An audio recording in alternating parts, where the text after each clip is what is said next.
మధ్య కాలంలో ప్రతి పథకానికి బయోమెట్రిక్ తప్పనిసరి అయింది. ప్రభుత్వం అమలుపరుస్తున్న ఎన్నో పథకాలు పక్కదోవ పట్టకుండా సరైన లబ్ధిదారులకు చేరే విధంగా బయోమెట్రిక్ సిస్టమ్ ఏర్పాటు చేస్తారు.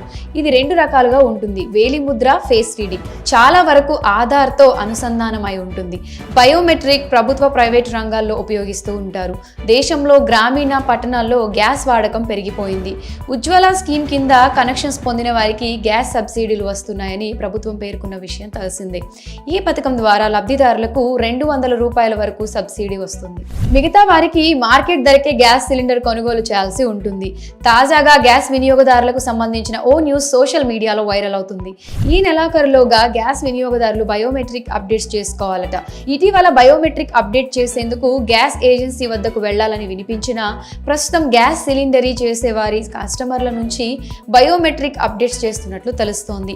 ఇందుకోసం గ్యాస్ డెలివరీ చేసే వారి వద్ద ఓ ప్రత్యేక యాప్ ఉంటుంది. దాని ద్వారా వేలిముద్ర లేదా ఫేస్ స్కాన్ చేస్తారు.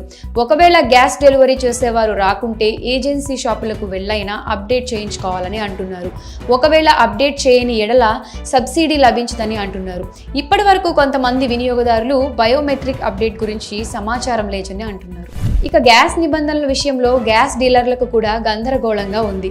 డిసెంబర్ 31లోగా గ్యాస్ సబ్సిడీదారులు తప్పకుండా వేలిముద్ర కానీ, ఫేస్ స్కాన్ చేయడం కానీ తప్పకుండా అప్డేట్ చేయాలని సోషల్ మీడియాలో వార్తలు వస్తున్నాయి.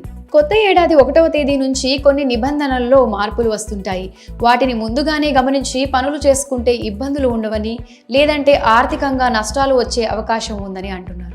గ్యాస్ వినియోగదారులు బయోమెట్రిక్ అప్డేట్స్ విషయం సాధ్యమైనంత వరకు ఎక్కువగా ప్రచారం జరగాలని కోరుకుంటున్నారు.